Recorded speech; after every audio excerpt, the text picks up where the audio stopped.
오늘 사도행전 16장은 바울의 2차 전도 여행이 시작되는 그런 내용입니다.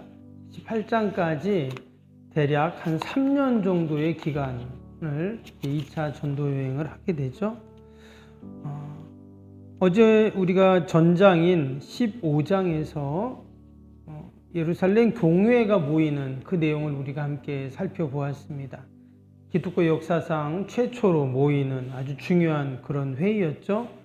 그 회의의 결정에 의해서 이전에 이방인들에게도 복음을 전했지만 그 예루살렘 공회의 결정이 그것을 인증해주는, 그리고 또 초대교회 부흥을 가속화시키는 그러한 원동력이 되었습니다.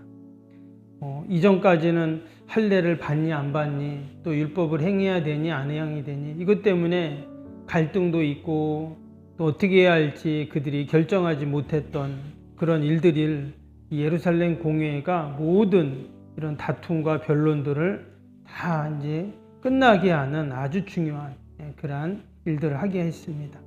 근데 이 또한 그 이면에는 누구의 역사라고 했습니까?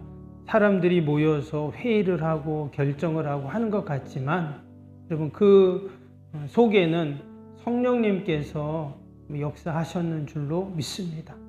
우리의 모임도 마찬가지입니다. 우리도 오늘 교회 재직회가 있잖아요. 또 다음 주 공동회의가 있고, 또 아니면 부서에서도 이런 모임과 회의를 합니다.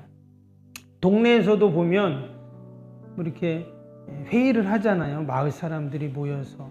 그런데 거기에 사람의 이야기가 있고 또 결정이 있고 하지만, 우리 믿음의 성도들의 모든 모임은, 또 그 회의에는 그러면 성령님이 인도하시고 도와주시고 결정하게 하시는 줄로 믿습니다. 교회에서도 보면 매달 당회를 합니다. 장로님들 모여서 함께 한 달 동안, 또 이후로의 교회 여러 일정들을 같이 논의하고 또 결정하면 그 결정하는 대로 그렇게 또 이렇게 교회 사역을 하거든요. 근데 사실 사람의 생각이고 말인 것 같지만, 결정인 것 같지만, 우리가 기도를 하잖아요. 그러니까 하나님께서, 성령님께서 우리에게 그런 감동을 주시고 또 결정하게 하셔서 모든 것들을 진행해 나가게 하시는 줄로 믿습니다. 우리가 사도행전을 읽어보면 계속 말씀을 드리지만 결국은 성령님의 역사예요.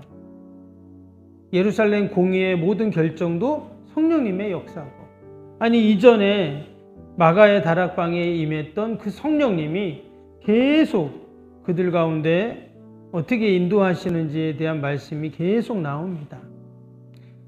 그 사단 마귀는 계속 교회를 공격을 하잖아요.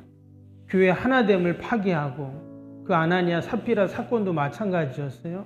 초대교회가 다 서로 사랑하고 또 돕고 하나 되는 그 모습을 이 사단 마귀는 아주 싫어하잖아요. 그래서 아나니아 삽비라 사건을 통해서 교회 하나됨을 파괴하려고 합니다. 그때 또 성령님이 역사하셔서 그 모든 문제들을 다 해결하시죠. 그 헬라파 성도들과 히브리파 성도들의 갈등이 있었습니다. 그 과부들의 구제 문제로. 그때도 마찬가지죠. 7 집사를 선출하는 과정 가운데 성령님이 함께 하시잖아요. 그래서 성령 충만한 7 집사를 다 뽑아가지고 그들이 또 그 문제들을 잘 해결하는 모습을 보게 됩니다. 13장, 14장에서 바울과 바나바를 그 안디옥 교회로 파송할 때도 마찬가지입니다. 그때도 어때요? 성령 충만했던 바울과 바나바를 파송을 하는 거예요.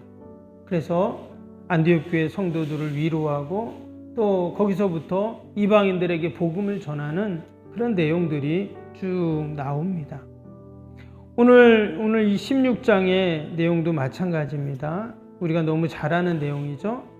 6절, 7절 한번 볼까요? 6절, 7절에 보면 성령이 아시아에서 말씀을 전하지 못하게 하시거늘 그들이 부르기아와 갈라디아 땅으로 다녀가 무시아 앞에 이르러 비두니아로 가고자 애쓰되 예수의 영이 허락하지 아니하시는지라.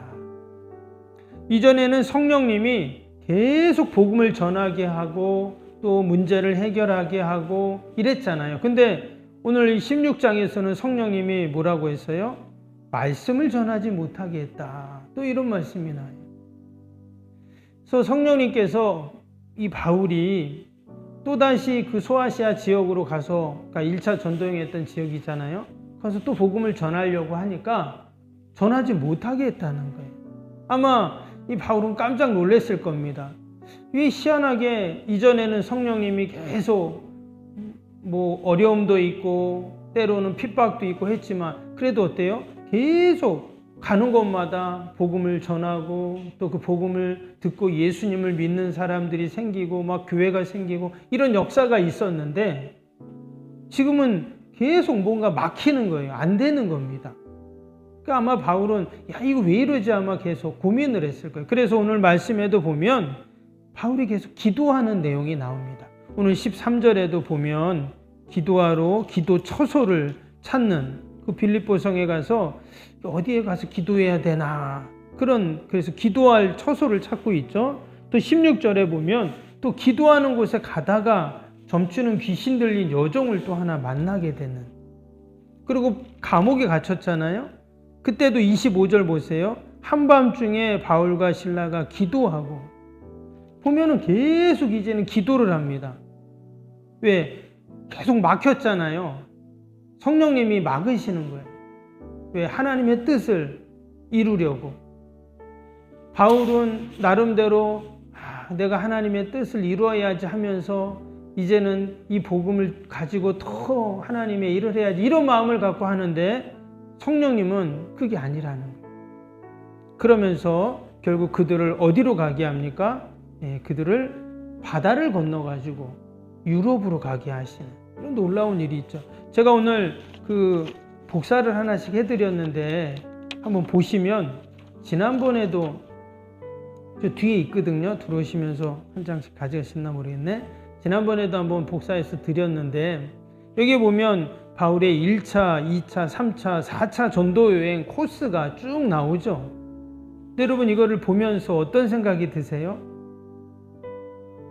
야, 참 여기저기 많이도 다녔다 이런 생각이 들기도 하는데 저는 이 바울의 전도 여행 코스를 쭉 보면서 뭐를 느꼈냐면 이게 바로 성령님의 역사구나 하는 것을 다시 한번 생각합니다. 지금 바울이 여기 나오는 여러 그 지역들을 이게 다니면서 자신이 이것을 하나하나 다 계획해서 다닌 것이 아니거든요. 그냥 성령님이 인도하신 거예요. 성령님이 그를 계속 이끌어 가시는 거예요. 특별히 오늘 이제 바울의 2차 전도 여행이거든요. 16장부터는 이제 밑에 보시면 2차 전도 여행이 나오잖아요. 그래서 거기서 이제 안디옥에서 더베 있죠. 그 다음에 드로아로 갔다고 했어요. 상당히 멀리 갔습니다. 근데 거기 가가지고 보시면 바다를 건너가요. 그죠? 바다를 건너가고 거기 빌립보성에 이렇게 도착을 하게 됐잖아요. 그러니까 바울은 바다를 건널 생각은 안 했다는 거예요. 그냥 내륙에서 그가 복음을 전하고 그러고 싶었는데 하나님이 성령님께서 바다를 건너서 그가 생각하지도 못한 유럽으로 그를 하나님이 인도해 가셨다는 것입니다. 여러분 성령님은 때때로 내가 생각하고 내가 계획한 거하고는 다른 일들을 진행하기도 하세요. 그러나 분명한 것은 뭐예요? 성령님은 하나님의 뜻을 이루신다는 거죠. 그래서 우리가 오늘 하루도 또 우리가 한 주간을 살면서도 이런 우리가 누구를 의지해야 될까요? 성령님 의지하면 반드시 하나님의 뜻을 이루고 또 하나님이 기뻐하시는 일들이 여러분 일어나게 될 줄로 믿습니다. 아멘. 때때로는 바다를 건너가게 하실 수도 있어요. 이 바울의 계획은 아니었어요. 그러나 여러분 성령님의 인도하심을 따라가면 결국은 하나님의 뜻을 이루어가는 놀라운 구원의 역사가 있는 줄로 믿습니다. 오늘 12절 보시면 결국 그가 바다를 건너서 그 마게도냐의 첫 성인 빌립보에 갑니다. 거기서 누구를 만납니까? 보시면 거기서 빌립보에 이르니 이는 마게도냐 지방의 첫 성이요 또 로마의 식민지라 이 성에서 수일을 유하다가 그랬어요. 여러분 성령님이 인도하셨다고 했어요. 그래서 바다도 건너게 하셨습니다. 그런데 딱 가봤더니 아무 일도 없는 거예요. 그래서 거기에 수일을 유했다 그랬어요. 며칠을 있는데도 사람을 제대로 만날 수도 없고 뭐 복음을 전할 수도 없고 그랬다는 거예요. 그러면 어떤 마음이 들까요? 아, 이게 내가 성령님 인도하심을 따라온 거야, 만 거야. 이런 고민과 갈등이 생기잖아요. 여러분, 우리도 그럴 수 있습니다. 성령님 나는 의지한다고 했는데 아무 일도 안 일어날 수 있어요. 이게 뭐 성령님 나는 기도했는데 성령님 따라간다고 따라갔는데 뭐 아무것도 안 일어나고 내 계획한 거하고는 완전히 아무것도 안 되고 왜 이러지? 이런 고민이 생길 수가 있다는 거예요. 그런데 여러분 13절 보세요. 안식일에 우리가 기도할 곳에 있을까 하여 문밖 강가에 나가 거기 앉아서 모인 여자들에게 말하는데 여기 보니까 뭐라 그랬어요? 안식일에 우리가 기도할 곳이 있을까 하여. 바울은 여전히 뭐 하고 있어요? 기도를 하고 있다는 거예요. 기도할 곳을 찾고 기도를 하고 있어요. 그러니까 여전히 성령님을 의지하고 있다는 거예요. 당장 나에게 아무 일도 안 일어나는 것 같고 아무런 역사도 없는 것 같고 하는 것 같지만 여전히 기도합니다. 그랬더니 14절 보세요. 두아디라시에 있는 자주 옷감 장사로서 하나님을 섬기는 루디아라는 한 여자가 말을 듣고 있을 때 주께서 그 마음을 열어 바울의 말을 따르게 하신지라. 하나님이 루디아라는 여인을 만나게 하시고 그의 마음을 열어주셨어요. 이런 마음을 열어주시는 것은 성령님이 열어주시거든요. 뒤에 보면 이제 옥에 갇히잖아요. 그 귀신 들린 여종을 고쳐주면서. 근데 거기도 보면 옥문이 열립니다. 그것도 누가 열었어요? 바울이 연 것도 아니고 간수가 연 것도 아니고 사람이 연 게 아니라 성령님이 열어주십니다. 이처럼 열어주시는 것은 성령님이 열어주세요.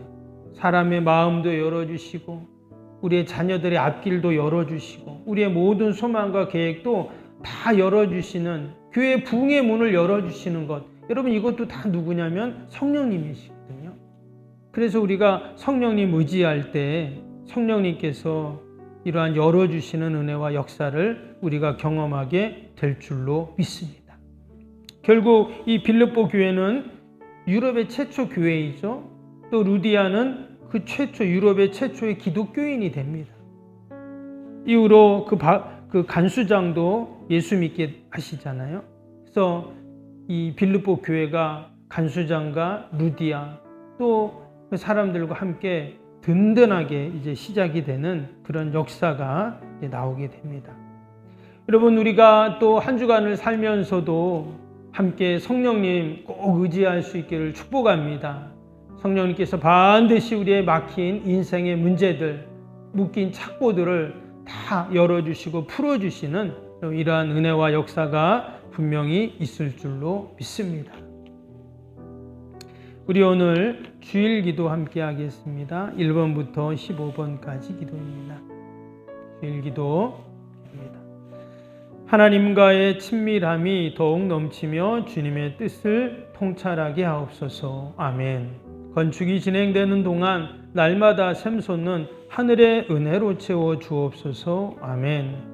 영역과 리더십 건강을 더하사 교회 건축을 은혜롭게 섬기게 하옵소서. 아멘. 신령한 생명의 양식을 공급함으로 성도들의 영혼이 부흥하게 하옵소서. 아멘. 건축을 위하여 맡겨진 소임을 더욱 충성스럽게 감당하게 하옵소서. 아멘. 영적으로 충만하여 하나님의 은혜가 날마다 샘솟듯 넘쳐나게 하옵소서. 아멘. 앞장서서 섬기시는 장로님들의 가정과 자녀와 사업에 복을 더하여 주옵소서. 아멘. 모든 중직자들이 마음을 모으고 정성을 모아 성전을 짓게 하옵소서. 아멘. 건축위원과 건축위원들에게 지혜와 지식의 영으로 충만케 하옵소서. 아멘. 하나님의 마음을 알고 하나님의 영광에 합당한 성전으로 세우게 하옵소서. 아멘. 모든 성도들이 건축위원이라는 주인의식을 가지고 기도에 힘쓰게 하옵소서. 아멘. 그 여건들이 말씀의 꼴을 풍성히 먹도록 먼저 은혜를 경험하게 하옵소서. 아멘. 교회의 영광을 위해 맡겨진 사명을 기도함으로 감당하게 하옵소서. 아멘. 평신도 지도자들이 굳은 일이나 힘든 일에 앞장서 섬기게 하옵소서. 아멘. 한 마음으로 주님의 비전을 보게 하시고 믿음으로 승리케 하옵소서. 아멘. 예수님의 이름으로 기도합니다. 아멘. 사랑과 은혜가 충만하신 하나님 아버지, 우리가 한 주간을 또 시작하면서 오직 의지할 분은 성령님이신 줄로 믿습니다. 성령님이 우리의 마음도 열어주시고 또 닫혔던 옥의 문도 열어주시고 또 우리의 인생의 모든 막힌 것들을 다 열어주시는 그런 놀라운 성령의 역사가 또 아버지 오늘 하루도 또 한 주간도 있게 하여 주옵소서. 하나님, 오늘도 거룩한 날 주의 전을 찾는 모든 발걸음들이 복되게 하시고 특별히 신년 감사주일입니다.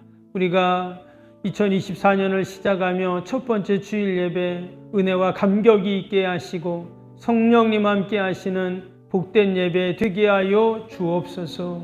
아버지, 멀리 출타 있는 우리 성도들 자녀들 어디 있든지 동일한 은혜와 복으로 하나님 함께 하여 주옵소서. 추운 날씨에 우리 연로하신 어르신들, 환우들, 또 우리 어린아이들 하나님 늘 건강으로 붙잡아 주시고 늘 하나님 올 한해도 우리의 영과 혼과 육이 온전히 보존되고 아버지 강건하게 하여 주옵소서. 아버지, 오늘도 우리 요양원 꼭 지키시고 우리 직원들 또 우리 어르신들 생활 잘 할 수 있도록 늘 하나님 보살펴 주옵소서. 하나님, 일본의 지진으로 너무나 많은 이들이 죽고 또 하나 아버지 삶의 터전이 무너지고 또 하나 아버지 너무나 어려움 가운데 있습니다. 은혜와 긍휼을 베풀어 주시어서 이제는 지진이 다 멈추게 하시고 하루속히 복구되게 하시고 하늘의 위로가 그들 가운데 있게 하여 주옵소서.